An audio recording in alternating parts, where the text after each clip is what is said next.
Hi, everybody, and welcome to Being Real. Today, we are back with episode 5 of this season, and we are talking about having a child out of wedlock. And I don't know if you guys have noticed, but our theme this season has been about relationships and how we relate with one another and how we can fully explore and be our full authentic self and yet reaching our fullest potential as well.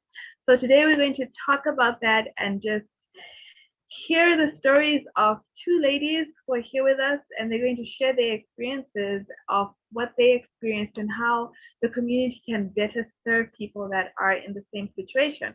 Now, I don't know if you saw on our posts on Facebook and Instagram when we were promoting the program. um, Growing up would always hear and baby makes three, because in our minds the idea of a family is always mother, father, and children. But today we have a situation where baby doesn't make three, but sometimes it makes two, and so we want to find out more about that. Now I'm going to let the ladies who are here with us this evening introduce themselves and just give us a brief background of who they are and what they're doing in life at the moment. Um, and while we do that, hopefully we will find out more about them and then get into the conversation and just hear what it's about. Tando, I will ask you to go first with introducing yourself and telling us more about you. Great. Thank you so much for the invite. I hope I'm audible. My name is Thandolwe Nkosi Mthembu, and I am, well, first and foremost, I'm a saved, born again Christian, and I come from a Christian family. I was born to Christian parents. And yeah, so I'm a child of God. That's the most important thing, really. By profession, I'm an architect. I'm an entrepreneur. I run my own companies. I'm also a part-time lecturer, and also an activist. And I'm also a pastor. And I, speak a lot about, um, you know, things that we're going to talk about today, having had experience, having fallen pregnant at a young age, and also having fallen pregnant in the church environment, and also having fallen pregnant in the church environment as a pastor's child, as a PK. And so, the dynamics there are quite intricate. So that's who I am. I mean, I'm passionate about speaking about issues like this and really being honest about things like this. And so I'm really excited to be here today. Thank you so much. Hey, thank you so much for that, Tando. I don't know if Dotang, is your audio okay now? Could you introduce yourself a bit and just let us know who you are, where you're coming from?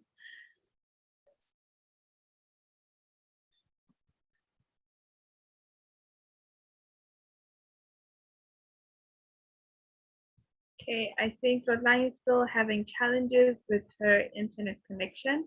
We will ask her to join a bit later once she is more steady.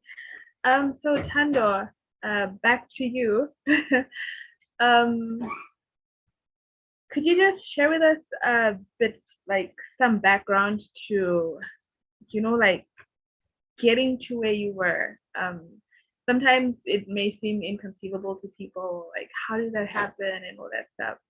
But your experiences, like once you found out about it, like how was that? Have you always been Christian? And like how was that experience finding out like you were in this space at a tender age, and the reaction that you got from your family and from friends and just from church members and all? Yeah. So it's quite interesting how everything has unfolded in my life. But now, today, I understand that I had to go through that. I think I grew up in a kind of quintessential black church. I might call it slightly toxic in a way because, all we were told was, you've got to be a virgin, and I was a virgin and I thought, well, I'm going straight to heaven, and that's it. And that's all I thought purity was about. And I think the teachings that I was inundated with growing up was about how to stay a virgin, basically. As a woman, there's so many things that you need to learn about. And I realize now that no one taught me about how I am going to, take care of my child if I were to be a single mom, or how would I go through career changes in my life from my 20s to my 30s. No one taught me anything about living as a single Christian woman. No one even taught me about, my ministry and my calling. The only thing that I was hammered about growing up as a young girl was, you've got to stay a virgin. And so once I wasn't a virgin, no one cared about me. It was like, in the background. And although I was a Christian before, I think now that I was pregnant and was expecting a baby, no one cared whether I was being pure or not. No one cared if I was still having sex. Actually, no one actually even asked me that. And I kind of felt like I was on the back burner. For me, the most traumatic thing when it came to the pregnancy was not the pregnancy itself, but it was definitely the church environment. I found that there was this huge exaggeration of what being pregnant is about, but actually no focus around a sexual purity, no focus around how to live as a single woman in celibacy, but just the focus was just don't fall pregnant and stay a virgin. And I thought, well, there's so many things in between all of that. Sometimes you do have sex, sometimes you think about it. So how do you navigate those spaces? And there were no teachings for me growing up around that. And I think once I became pregnant, now my walk with God was up to me, and it was, no one cared, and no one cared if I was going to sin more or not. It was up to me. My accountability was up to me. So I grew up in a Christian family, Christian home, and I accepted Jesus Christ as my Lord and Savior when I was in grade 5. Um, and I mean, I was the quintessential child, if I could say that. I used to get scholarships. I got a scholarship to go to high school, and then after that, I got a scholarship to go to UCT. And then that's when I felt pregnant. I didn't end up finishing my degree at UCT. I came back with the baby. I think that was probably the most devastating event of my life, simply because I had dreams, and now I felt like they they I had a challenge now. I had dreams, and I felt like, I was becoming a statistic. And I'm from the township, and I wanted to become more than what I saw around me, but I just felt like I was being swallowed up by my environment.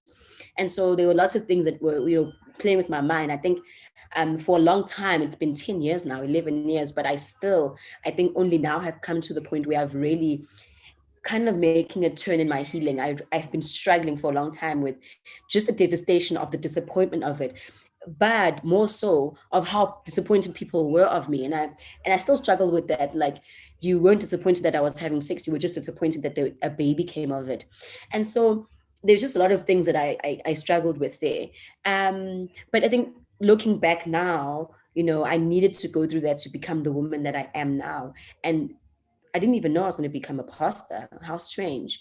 And now that I am, I realize how, there's so many things that people are going through. And you find that there's more single parents in the church than parents who are married. And they need teachings too. They need encouragement too. They need ways of navigating spaces too. Who cares about them? Who's there for them? Who's, and because it's almost like you unmarried and a pure virgin going to heaven, and we're preparing you to be somebody's wife. And it's like, there's a whole life in between that. There's a whole calling in between that. There's a whole, something. God wants you to do so many things in between all of that. There's a whole purpose, in between that. And I literally didn't know that. I thought I was going to just go to university and somebody was going to pick me like a flower, and then I was going to be somebody's wife. Thank goodness, I didn't stick to that mentality. And I think single women today in the church have such a strong position to play. If you look now in the church, especially in the Black church, I think 85% on average is made up of women. So we need women leaders, we need women intercessors, we need women ministers, we need women. I mean, we need to infiltrate over departments of the church environment as women. And I feel, especially in the age where we're dealing with issues of gender based violence and patriarchy, we need women to infiltrate those spaces and really with the gentle, meek voice, but a voice with strength and the strength of, the power of God in it to really direct where the church is going next. Listen, I could go on and on and on. So I'd rather you ask questions and I follow. Yeah, I was gonna ask. My next question was, when you found out, like, where did you get like the support that you needed? Did you get any support anywhere at all? You know, you've got to thank God for Christians who are actually Christian in your life. One, my parents. My parents are filled with the Holy Spirit. I think at first they were devastated and wanted to act like everybody else. But because they really are filled with the Holy Spirit and are prayerful people, they took a step back and really took it for what it was. I was the one who was condemning myself. And they'd be like, listen, get over it. We've given you. It's over. You've got to move on. You've got my dad, I remember when I was holding my child, and I was 21 years old, 22 years old, and I was holding my child in the hospital. And he said to me, listen, you had a dream. You said you wanted to graduate 3 times before you hit the age of 30. That's still valid. You can still do that. Don't think that this because there's this boy that you need to, cling your life to him now just because you guys have a child. You can still dream. And that just put a boot in my bum. And I was like, yes, I can do this. And I ended up graduating 3 times, but before I turned the age of 30. And my master's degree, the last time I graduated, the third time, was in Oxford, overseas in the UK, where I got a scholarship to go there. Wow, God is wow, amazing. And I think for me, yeah, UCT was the ultimate. I was like, UCT is the only thing. I ended up having to leave UCT, and that was devastation. But God was like, mm, there's Oxford, there's the world. You limiting yourself to South Africa. And the Bible says, I can do anything. Because I thought UCT is the ultimate. We all wanted to get to UCT. And so yeah, God was like, I can do more than that. You're thinking small. Don't limit your world. Don't shrink your world. Certainly don't shrink your world to a baby daddy. That's for mm, sure. Don't shrink your world to a man. You know what I mean? Because I thought now mm, I've got to cling to him. And there's this, mentality that women have, like "Ubaba wengane, baba wengane," whatever, mm, whatever. And my mom, she cut the mentality off me very early. She was like, listen here, I'll shadile, you're not married to this man. You're not tied to him in any way. You guys have to raise a child together, but don't think that now just because ubaba wengane you have to do anything, have any duties towards him. You know what I mean? And I ended the mm, relationship, and we're better for it. We're good co-parents now, but I mean, we were children back then, and we really needed to focus on our lives and focus on raising our child. And we couldn't have done that having also focusing on each other. I really felt like I needed some space, And so, I mean, the support I got was from both my parents, who were just like, listen, you've got to keep dreaming, you've got to keep going. And that also helped them in their ministry of how to deal better with women and young mm, girls and families who go through the same thing.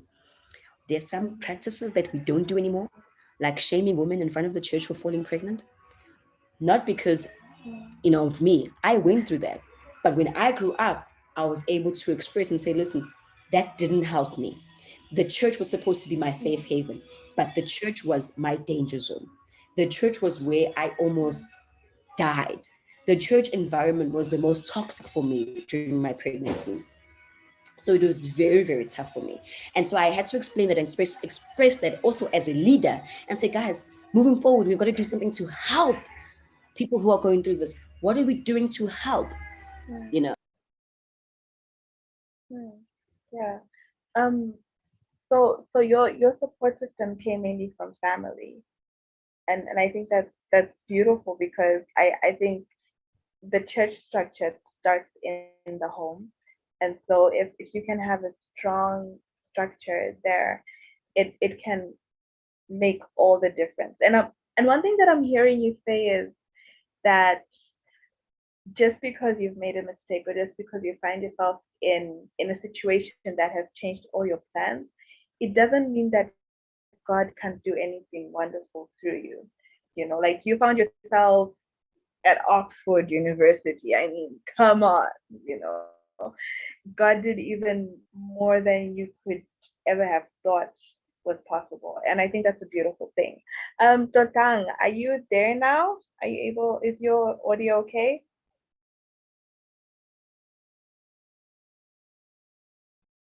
Is your audio okay?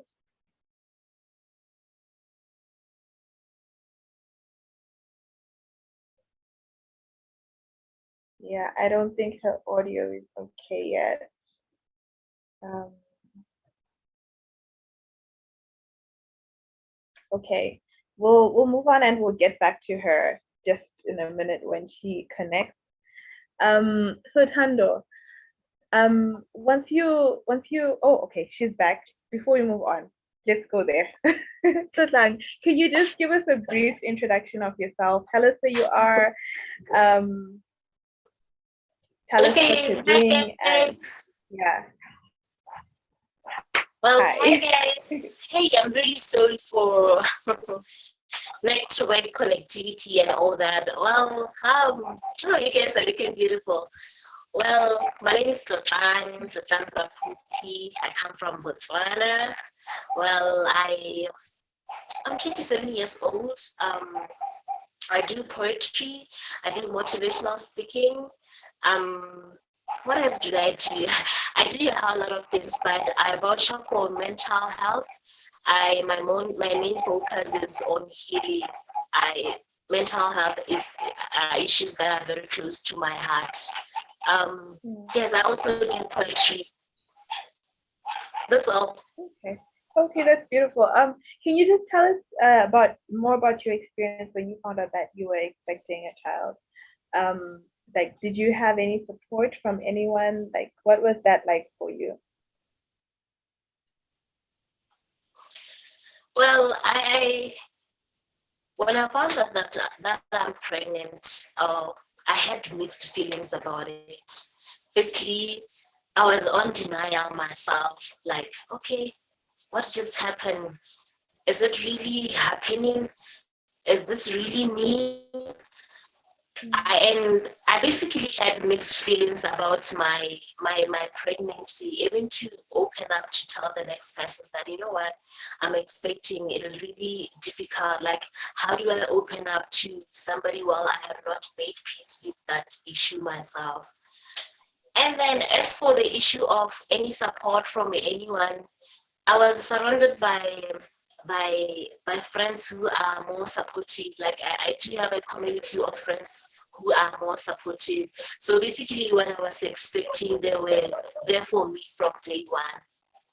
Thank you. mhm. Okay. And but what was the reaction like when you told your parents and even just from the church community? Like, how did they take the news? Well, it's not really an easy thing for the church community or the Christian family to accept pregnancy, especially when you are having a child out of wedlock. Like, honestly, I'm one person who is very active in church. I'm active in church activities. I'm active in serving the Lord. So when I told the leadership that I was expecting, actually, I didn't really tell them, like, open up to them to say that, you know what, I'm expecting. I hope you guys are gonna disfellowship me soon, soon, soon, so that I can make peace with them. No, I didn't do that. What happened is, you know how parents always detect pregnancy way before some of us do. So some parents at church realize that, this lady, there might be something with her. Then they asked me, I don't want to lie about that one. They see this and we felt like, okay. So then I just told them, no, your findings are true. And then basically they were disappointed because they looked at me as somebody who is a role model Mm, to young people, and now I am there having gotten pregnant out of wedlock. And obviously some parents or some some parents at church were not happy about it. They were really disappointed in me because they knew that it means that I'm gonna stop saving for a while. I'm gonna have to be disciplined. I'm gonna have disappointed. Okay. How old were you when you got pregnant?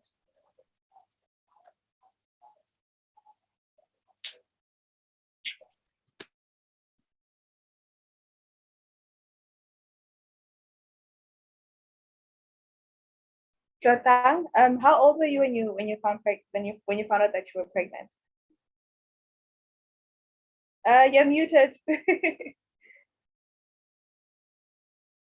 Okay, I think I was 22 years old. I was pretty young when I got pregnant. I was only Yeah, 22 you years got old. it. Yeah, I was 22 years old and I was on my third year. Yes, I was on my third year. Okay. Okay. So this is a question to the both of you. Like you're both pretty young when you found out that you were pregnant, and um I wanna know about the experience that you had moving through that, being a young mother without um like having to face this on your own. Like what was that like for you doing that? And especially also knowing that probably you had disappointed some people in your lives and stuff like that. Like, how was that for you? I think we'll start with Trotlang and then we'll go to Tando afterwards.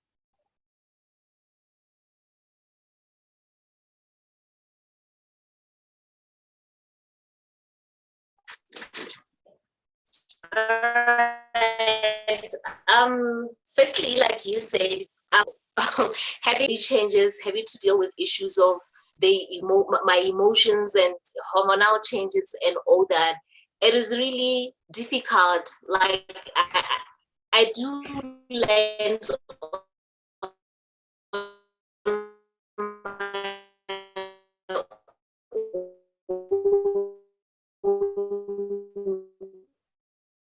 that you know I needed to admit, you know what, this is needed to woman up and take out trauma. Because to start with, I disappointed my parents. My parents were really expecting a lot from me. Like, your child, you have to go to school, you have to finish your degree, you have to finish your school before you can even think of any other thing. So I was there expecting, and having to balance between the pregnancy and the studies. It was really not an easy thing. So with the grace of God, I really managed to maneuver around those things, and I remain victorious. Okay. That's great God. Tando? Um, I'm thinking about what you're asking me about what was the experience and hormonal changes or whatever. I think there are pieces of my pregnancy that I do remember, and pieces of my child's life when he was still a baby that I do remember.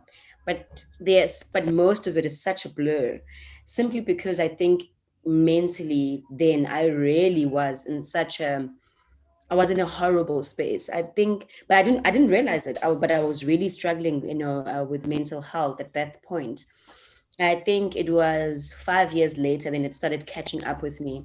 And I ended up, developing a very addictive personality, and addictive habits. And then I also started displaying a lot of symptoms of depression and anxiety disorder. And then I ended up going on antidepressants. Now that was 5 years after my pregnancy. So I think then I was just powering on and just doing what I got to do. And also I was like on a mission to prove myself that I'm not a regular township girl. I'm not a statistic. am smart. I'm going to graduate and I'm going to do it on top of my class. I'm going to get another scholarship. And I was doing it. I'm going to get hired at the best university. I'm going to do that and whatever. And just really trying to prove yourself, because once you go through something like that, you want people to know that, no, I'm not just a deadbeat baby mama, and so I was just powering on doing all that, only to realize now that I was really pushing myself really too hard. And now I'm at the point where I'm like, I'm resting. I've done a lot, like I've done too much, and I'm gonna now rest and really enjoy the fruits of my labor. Albeit the labor was because I was trying to prove things to people, and now I just sit in my power. I sit in my power instead of trying to push it.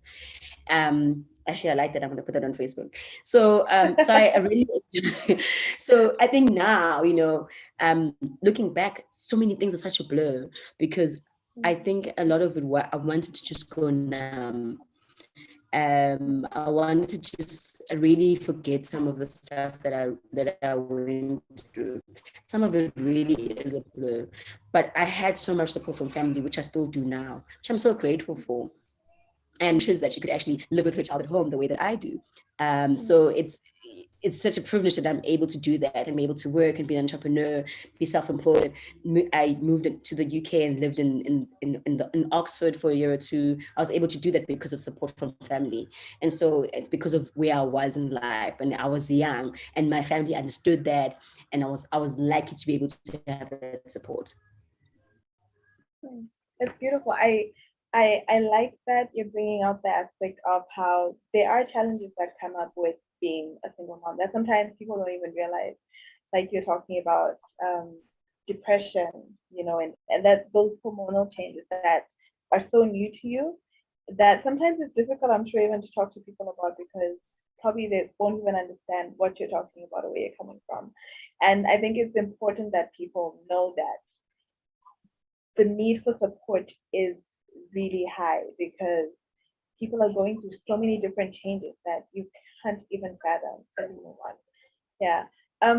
Now I want to change the trajectory of the conversation a bit, and I just want to find out, like, what do you think that the church, the community, families can do to help support people that find themselves in similar situations to yours?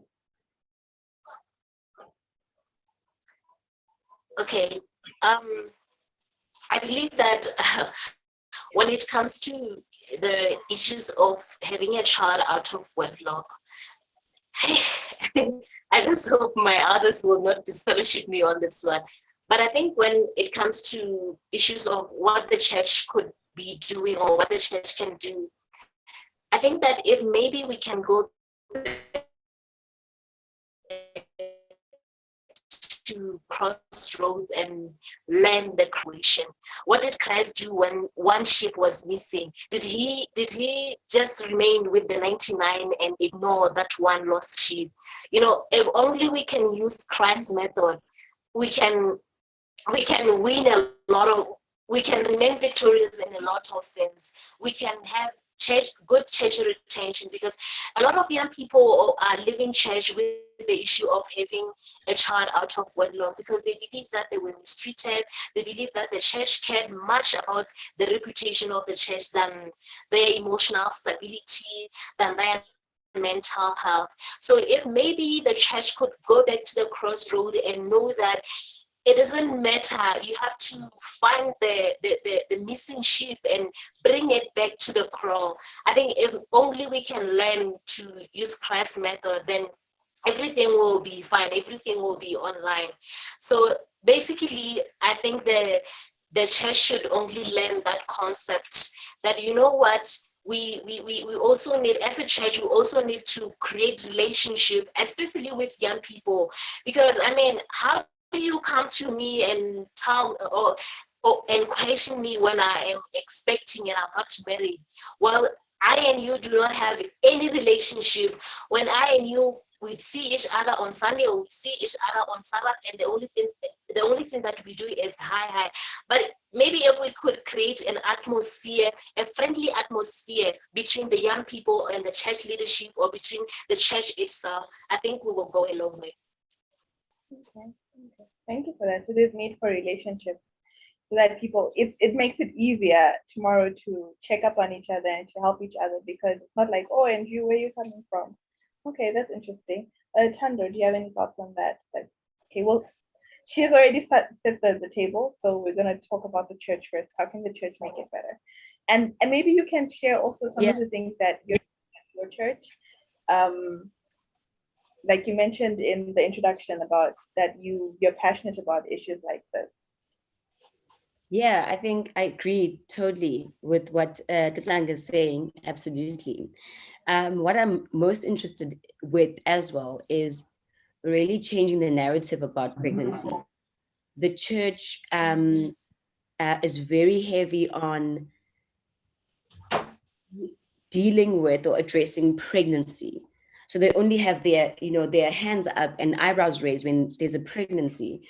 But a pregnancy is only a symptom of maybe a life that is strayed away from God, or a life that isn't really walking ideally in the way that it should be. Pregnancy is only a symptom of it. What I would like to see in the future is churches being less dramatic about pregnancy and being more intentional about discussion around sex in general. And I think Black people have this push under the carpet mentality when it comes to sex. And they talk about pregnancy only to try and scare you from sex. But we shouldn't scare our children from sex, because it's natural for them to feel like they want to do it. It's natural for them to want to be curious about it. So how do we have healthy conversations in the church about sex and about how to live a life as a young woman when it comes to sex? And I think growing up for me, it was like, don't just stay away from it. It was like, why? And those questions, need to be answered, and in a healthy way and biblically as well. So I would love to see the church being less exaggerative of pregnancy, but more focusing on discussions around healthy sex and healthy sexual conversations. Growing up, I would have loved to be able to speak plainly about it, and not and maybe I would have maybe been not having sex, and especially not having unsafe sex as well, or whatever, but also just speaking like healthily about it. Because when I felt like I was having sex, I felt like I was the worst sinner and I was done. I felt like I was done and I'll never be redeemed, and that was it. But that's not actually the truth. You can fall and have sex and still get back up on again. And speaking about sex and all that kind of stuff, it's discussions about celibacy. I speak a lot about celibacy, and especially being a young woman and celibacy. How do we navigate conversations around that? Being a celibate woman, just because you're not a virgin anymore doesn't necessarily mean that we don't care about what you're doing in your private space, and God doesn't care about that anymore. How do you start building a healthy celibate life instead of just avoiding sex and all the time? I mean, when you come in a situation where you're like, oh my gosh, what's going to happen? You need to be equipped for that kind of moment. You need to be equipped for those moments as a young woman. And what do you do? So I would love to see the church really developing a healthy relationship with speaking about sexual purity, instead of just trying to scare people away you by using pregnancy. And also, I'd like to also see the church in the future shaming women less, and that's another thing that I'm like, oh, look at Tando, she fell pregnant, don't be like her, or whatever. And I don't see how that really helped me. I don't see how being shamed in front of the church really assisted me. And as Dr. Klang has said, how do we support you more? How do we love you more? How do we embrace you more? If anything, we should be doing the opposite of shaming you. We should be bringing you even closer, because clearly we don't know you that as well as we thought we did, and that's okay. We can still help you. But I think right now the church is also ill-equipped, because I think we have right now older leaders, well, not me, but older leaders who really shy away from conversations like that, and they'd rather not talk about things like that. They just want you to not have sex. But then we need to have some younger people who are like, hey, listen, it happens. It happens sometimes that you feel like you want to. This is what you do when you're in the situation. Have you felt like that before? What did you do? How do you start that journey? How do you carry it on? You've been celibate for 3 years, and then you do have sex. Does it mean that you've ruined your celibacy journey? Questions like that need to be answered, not just stay away from it. And I think we need to develop that healthy relationship around it. I think you said a lot of things that are very important, and I think one of the things that stood out for me from what you said and what you both said at least so far is there needs to be a relationship between people, one, and two, there needs to be a situation where people can talk about these things openly and honestly. I think a lot of the times people in the older generation do not talk about these things, and it's like they've never made any mistakes at all. And so it's difficult even when you fall and you make a mistake, to figure out, okay, where do I go from here? Because no one is willing to share their story. Then before we even go any further, I want to say thank you so much, ladies, for sharing your stories. Trotline, you wanted to say something. Yes. Hey, I think I like Tando. She said almost everything that I wanted to say, and it's very important. I think it's very important for the church to like have healthy conversation about sex, because we don't talk about sex at church. Like we only taught, no, you should only have sex after marriage. Don't allow boys to touch you, such things.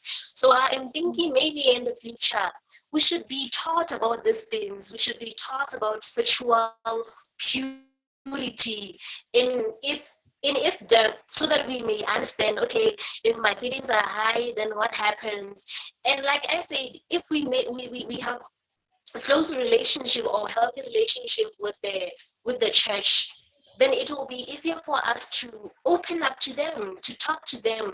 Like I think also when it comes to an issue of having a child out of wedlock, I think we should be more sensitive when dealing with this issue, because I have seen people just becoming so insensitive with this issue, and a lot of young people, they resort to a lot of things because you know what, they believe that they were harshly judged. They believe that, you know what, these people mistreated me while I was expecting. And here's the funny thing, you know, having coming back to church after maybe pregnancy, people always seem to love you, but when you are expecting, some people, they're not really there for you. Like as Tando was saying, like some parents at church will be saying, you know what, don't be like that one, hey. And people generally, they tend not to trust you. I mean, like if you're somebody who is more active in church, you people seem to look at you and say that, you know what, no, this one is more sinful. So maybe if we could learn to embrace people who are having children out of wedlock, and show them the way that, you know what, you might have not stepped or tread softly, but this is the way, saying it in a nice way. Because I believe that the mistake that we are also making is believing that sexual impurity is the only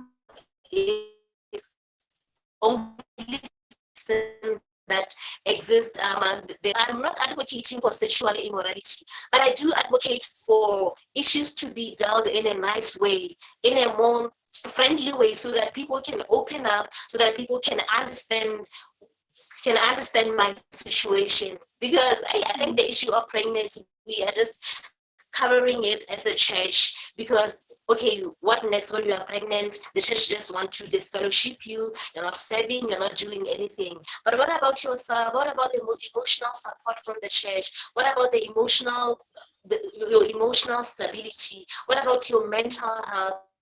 What is the church doing about that? So maybe if we could just learn these things, I think the church will go somewhere. That's true.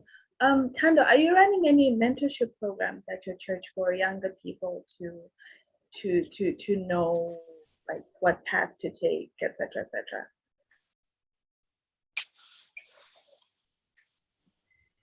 Can you repeat that question? Sorry, I didn't get you. You were muted. Okay, I was saying, are there any mentorship programs that you're running at your church for young people regarding? So when it comes to mentorship, it's such a big theme in my life these days. I feel like I get a message at least once a day, or at least twice a week. Somebody saying, "Could you please be my mentor? Do you have mentorship? Whatever." I think it's a big theme. In general, I think there's just a need right now for us to engage, and there's a need for guidance. And that it just shows me that we want to engage and guide each other. At my church, at the moment we are building up a sisterhood and a sisters club, where we just want to build each other up, have honest conversations, about these things, and not this whole thing of, oh, how are you going to be the best wife when you become a wife? Run the bath water for your husband or whatever. I don't have a husband, and Yeah. quite frankly, I couldn't care less about his bath water. He should run mine.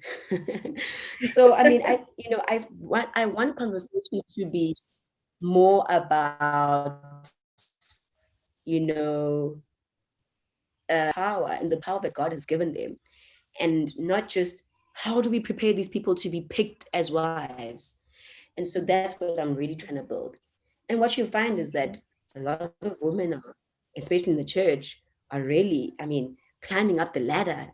They are entrepreneurs. They are budding academics. They're really pushing the boundaries. We're finding now women who are church leaders.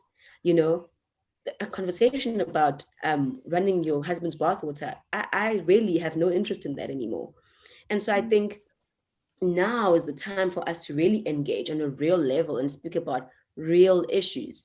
I mean, you're a woman, you know what you go through on a daily basis, and so that's what I'm trying to build in my church, a sisterhood, where we can really get real and talk about things. In the future, I would love to, hopefully in the near future, where I can run a proper mentorship program where we can meet maybe 4 times a year and physically, but we can have mentors and engage women to women, but a real one, not these high teas. I really am sick of these high teas where it's about empowering a woman, but it's 900 Rand a seat. That's if you're paying 900 Rand for a seat, you obviously are some way empowered. If you're going to empower women, go take a catering company and put it in the township and pour people to community pool and really empower women who need it. Don't go do a high tea and wear your Louis Vuitton heels and force people to pay 900 Rand to hear you speak about your journey up to the top. So for me, I'm not a critical person, but I mean, listen, I'll challenge you. And I'll challenge some of the things that we do just so that we can really get real. Like, are you really making an impact? And if you say you're an influencer, are you influencing people? And what are you influencing them to do? And there's just a call also for us women to like not be boxed. Like, hey, listen, I can be attractive and smart. Like I can be, and I can be, I can be loud, and also humble, I can be, a beautiful person, and still be strong. But those things have always been a part. You know what I mean? Like we look at strong women as unattractive and manly. Like no, like I can still be feminine and strong and beautiful and powerful. And so we need to start merging these ideas together and really dismantling some myths as well. So your question was that do we have a mentorship program? So we have the system, and but I want to be able to really engage on real levels with women out there and really start empowering each other. I mean, they're saying in the industry that they want us. They're hunting us down head to toe. If I could tell you what's happening in my career right now, I'm in the built environment industry. People just want me to just be part of the board or whatever, just because I'm a black woman, and that's fine. That's okay. You know what I mean? Get your money, get your bag. You know what I mean? Like, and let's empower each other in the right way. So they really want us out in the industry over there. How can we start channeling that and using it for our benefit so that we can really be empowered? I mean, real empowerment. Yeah. Okay. And how about you, Prafran? Like, how is your church getting involved in helping young people and specifically young women? Okay, not just young women, young men as well, because I think they find themselves as single fathers as well sometimes. Yeah, I would I would love to refrain a bit to to talk about what the church is currently doing now, but I'd rather talk about myself, or I would rather talk about that's myself okay. and what some of the young women are doing, some of the young women that I'm always with, what they are doing basically. Like we I do talk a lot about healing. I do talk a lot about having a child out of wedlock. I do talk a lot about coming back to Christ after going through the storm after having jumped the hardest hurdles. So here is the thing. I work a lot with one lady. She's a mentor. She runs a mentorship program. This is what we do. We always want to talk real issues that are affecting women.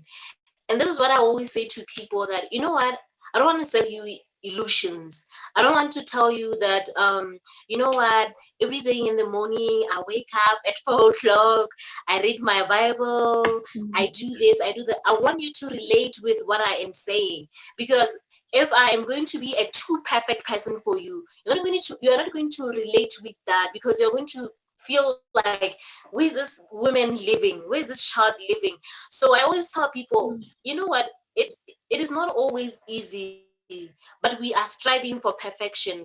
like like I mentioned earlier on, that the issues of mental health are issues that are very close to my heart. Like, I realized recently that one of the issues that is affecting women is the issue of postnatal depression and having to deal with absent fathers in their lives. So I do vouch for such conversations. I want us to have conversations that are real and find solutions to that. Okay, fine, my lady, you have went through this. Now what next?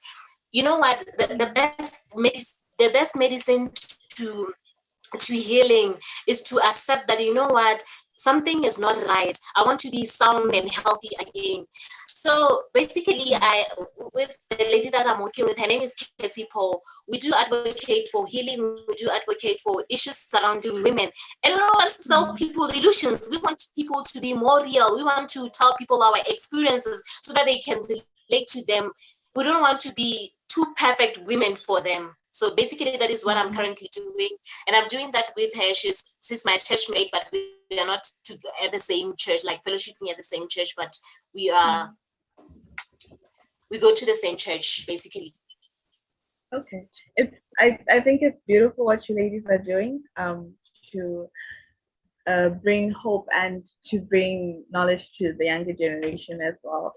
And I hope that your ministries grow as well, so that you can reach more people with what you're doing.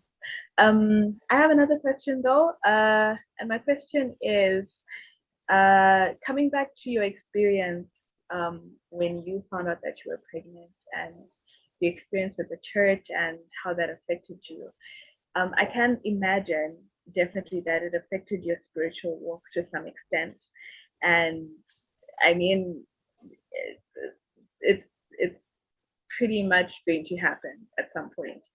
So I want to know, how did you get back to that place in a relationship with God where you could trust that despite the fact that the church was not as supportive, you can still trust that this is a safe space for you to be in, and also to have that closer walk with Christ. How did you get to that point again?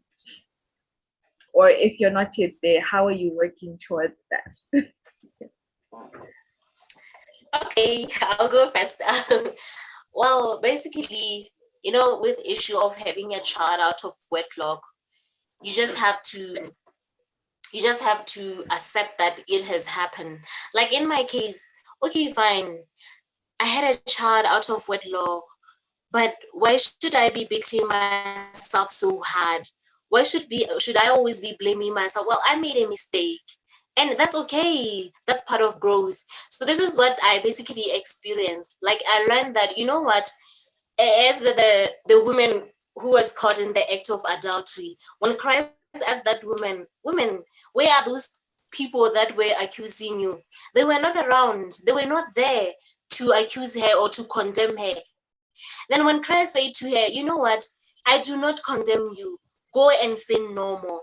I think basically my experience, or my pregnancy experience, has taught me that, you know what, in your alone time with Christ, that is where you learn that, you know what, you have to grow. You have to understand that it is about your relationship with Christ, more about your relationship with Christ than the Christian community. Because after all, salvation is personal, it's a personal decision, it's a personal thing. So I think the whole pregnancy experience taught me that, you know what, whatever thing that is sinful, run away from it. Whatever thing that is attractive and sinful, please have honest conversation about it. Talk to somebody who is more open, talk to somebody who is more willing to be honest with you, because if we I believe that if I had not found people who are more honest with, I was going to struggle to be where I am now, to build my relationship back and say, you know what, I'm coming back to you, Christ, and I'm gonna serve you like I am doing now. Okay, thank you for that, Tando. Shortly, for me, my what I did realize is that I didn't have a relationship with God, but I thought I did. My relationship with God was, I'm virgin, I'm pure, I'm going straight to heaven. That's where it started. That's where it ended. Really. So for me, my purity centered around my virginity. That's when I had to sit with myself and be like, wait a minute, I don't know this God that I call mine. I don't actually know him. And apparently he heals. And I need that right now. Apparently he comforts. And I need that right now. Apparently he can save you, even if you are saved. And I need saving right now. And that's when I started building a relationship with God. And looking back now, he was like, it's not because I promised you that it was going to be smooth, but I promised you that I was always going to be there. That was the promise I made you. And I see that promise in my life, like being fulfilled throughout. And so even when things go wrong today, let it come, because I'm equipped. You know what I mean? I'm wearing the full armor. I'm equipped for whatever, may come, because I know that God is with me through it. And so building that relationship for me was rooted on the fact that I didn't have one. And I only realized when I needed help. That's beautiful. And what are your takeaways from this experience of being a single parent? What would you say to someone who just found out that they are pregnant and they don't know where to go from here? And okay, that's the first part of the question. Second part is, what would you say to someone who just found out their sister, their daughter, their church mate is in the situation? Yeah.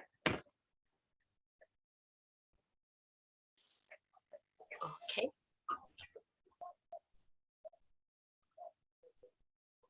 Okay.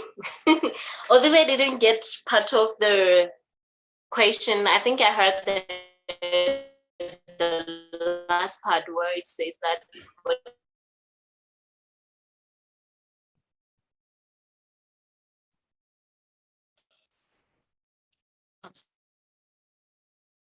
that I think the part that I had is, what are some of my experiences with being a single parent, what that they are expecting. The last part. Okay, Yeah, let me just. Yeah. Okay. All right.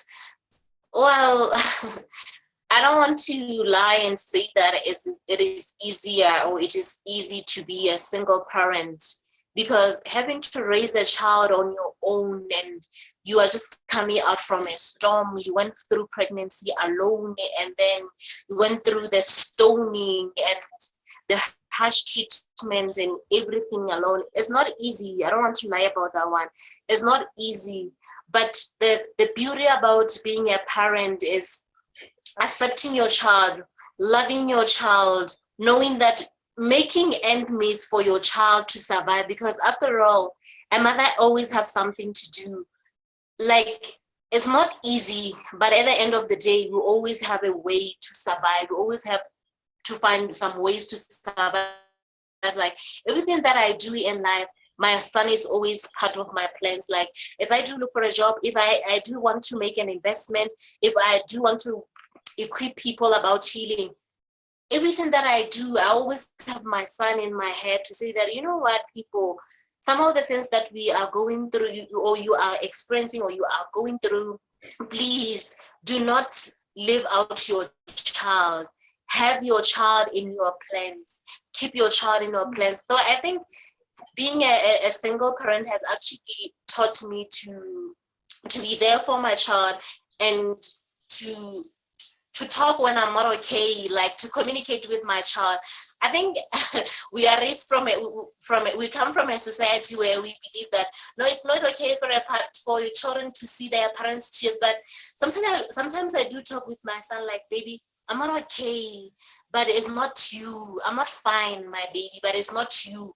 I think I did that twice or three times with him, and I felt like, you know what, this might be insane, but it actually helped me actually read his emotions to see that, okay, my son can actually see that I'm not well, and I do communicate with him. So being a single parent, it means that it means that you have to make plans for your child.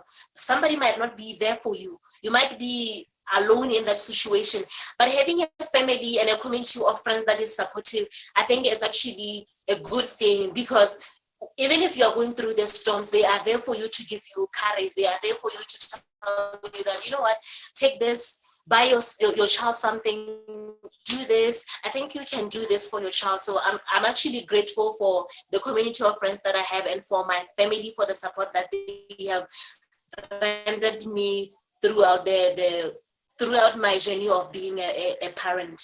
And then when it comes to what can I say to somebody who recently found out that they are in a situation, I can basically just say that, you know what, well, it has happened. Accept your child, accept your situation. If you are not doing well emotionally, seek some professional help, seek some help. Your mental health matters a lot in pregnancy. I don't want to lie to you about that issue. That issue is very important. When you are not mentally okay, the possibilities of your child not being okay, they are very high. So seek help, talk to somebody, and please, please, please, please don't beat yourself so hard.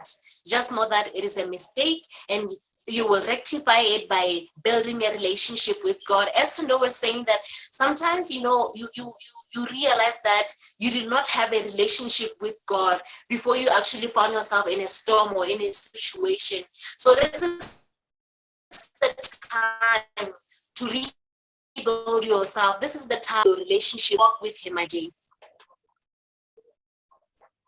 Okay. Thank you.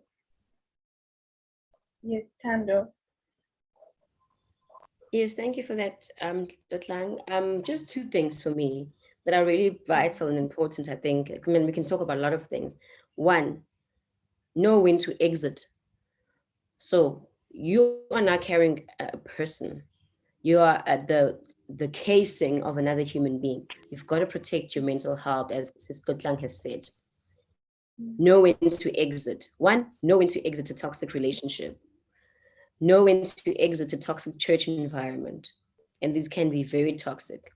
And I know it sounds weird, but I would have been better But off you're right. without the church environment that I was in. I would have been way better off. And I wish I could have been, I could have distanced myself, but I couldn't because I was a pastor's child and I was quite young. But if you can, distance yourself from a toxic church environment, do so immediately to protect your mental health so that you can deal with this pregnancy and address the things that are coming up with it. Number two, do not listen to anything that discredits you as a baby mama. So, for instance, if anything discredits you, it's a lie. What's a discreditation? Oh, you won't find a husband. That's a lie, because that discredits you. Two, nobody will want to date you or marry you. That discredits you. Three, you have to marry your baby daddy now. No, I don't. That's a lie. I don't actually have to do anything. You, after this, you're still gonna live a full life. And that was another thing that I realized. I was like, oh my gosh, because everyone was like, oh my gosh, your life is gonna change, whatever. Which it did. But my life was supposed to be like this. I was supposed to do this. You know what I mean? Like this was supposed to happen. So you're still gonna live a full life.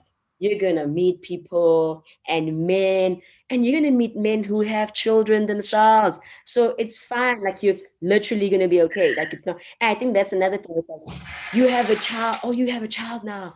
Oh, no one's gonna want you. Whatever. Other people have been through what you're going through.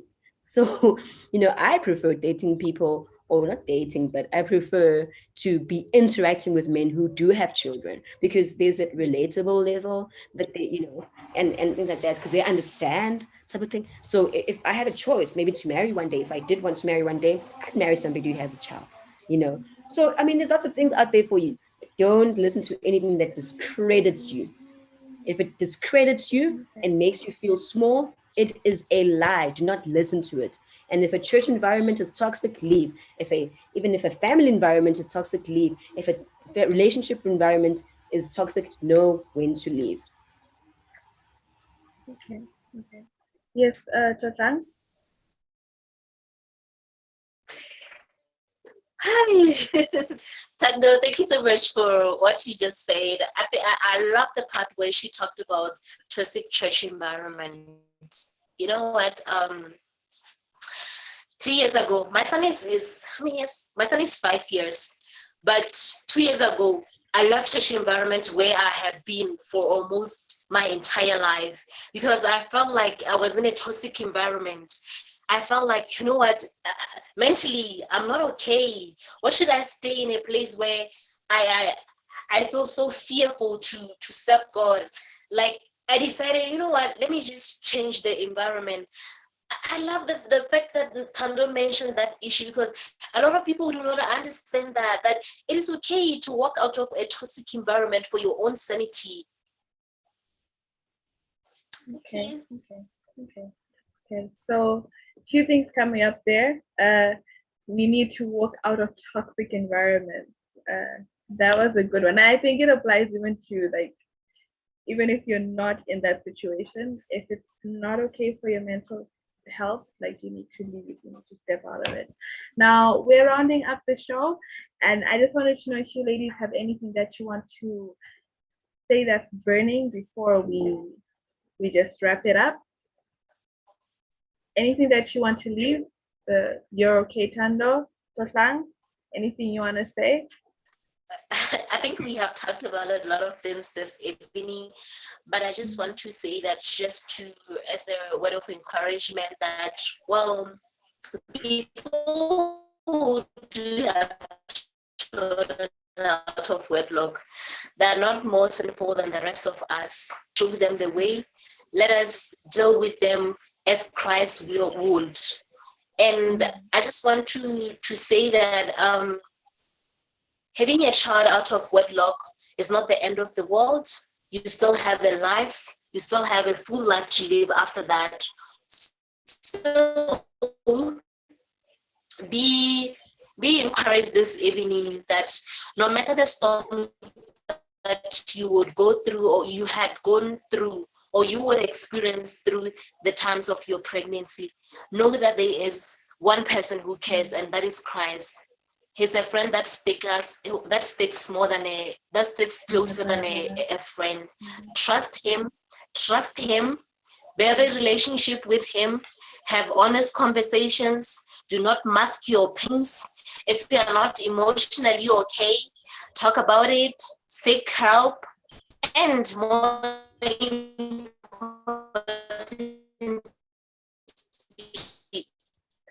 serve God. Okay, thank you so much. Before we go though, there may be someone out there who wants to talk to you about maybe things that they're struggling with. They found themselves in that situation. Can they get a hold of you anywhere on social media? If you are free to leave your contact details, are you? Yeah, sure. My social media is a public platform in a way. So I interact a lot on Instagram. So my Instagram handle is tandos_heart. And then on Facebook, I share a lot about such issues. And on Facebook, I'm Tando Lwenkosi Logos and Tembu, Logos. So if you just search Logos, logos, you will find me. And I do respond to DMs eventually. So I'm happy to engage and happy to help. Okay, thank you. How about you, Oh, Prashant? okay. They can get hold of me at +267 +267 76701417.